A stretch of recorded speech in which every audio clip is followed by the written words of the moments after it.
I'm from Zambia. Moonga Mumba is my name. I work for the Zambia Revenue Authority in the internal audit department there. I'm actually in charge of information systems auditing. I'm studying a Master of Science in Computer Security Forensics and Risk Management at the University of Greenwich, right here in London. I know there are very few people who have reached master's level in this particular course. In terms of how is it going to benefit people, imagine a system where somebody is designing a program for collecting taxes, and it calculates taxes, say 20% of taxes on this particular type of commodity, right? If he decides to become a thief at that point he's programming, or he colludes with one of the programmers that he should put a small code there that will be chopping off just a penny from every tax declaration that somebody is making. Imagine how much that would go to in a country where whatever number of people are paying taxes, that kind of tax. And that change can actually cripple a whole nation. Tax systems, my belief is they are very important. Maybe I could answer it using an example of a club, right? A club is an association of people with the same objective. And for that to survive, people have to put in whatever resources they have so that they can deliver their objective. It's the same thing with a country.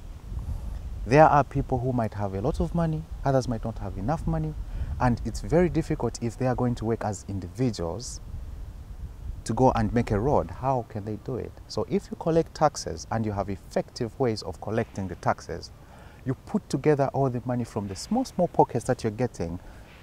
This year you are going to make roads to in this direction. You're going to build schools in this direction. And that money collected from the small pockets makes a big pocket.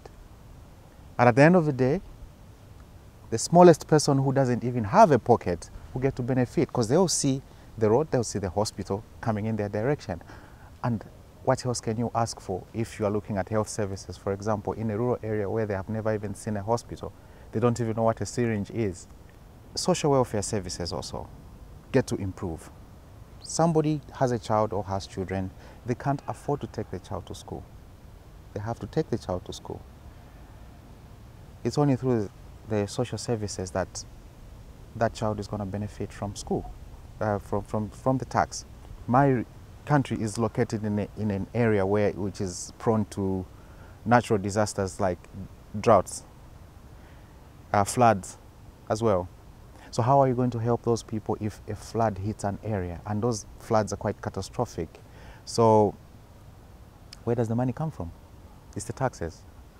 To move people from one place to another, they will need the food also to places where you're taking them. They will need shelter as well. They will need clothing.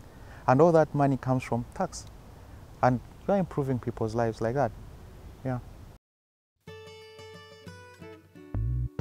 I never heard anything about Canon Collins, because I think for one reason or another, there was no advertising of Canon Collins scholarships in Zambia. I heard it from a friend, and it was just in passing. We were talking about something else, and my friend talked about somebody who had a scholarship, and they had come through Canon Collins.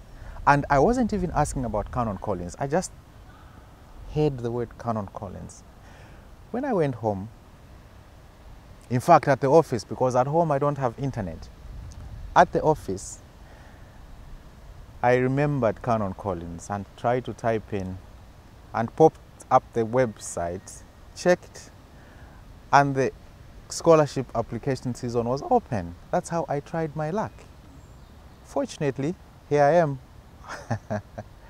I went through, but it was a very competitive process of selection. I'm told from Zambia there were about 300 applications, and out of those only 2 people were selected, and I'm one of those people. Canon Collins have helped me by enabling me to come here, by offering me the scholarship, without which I wouldn't have ever thought. I would even have ever seen myself here.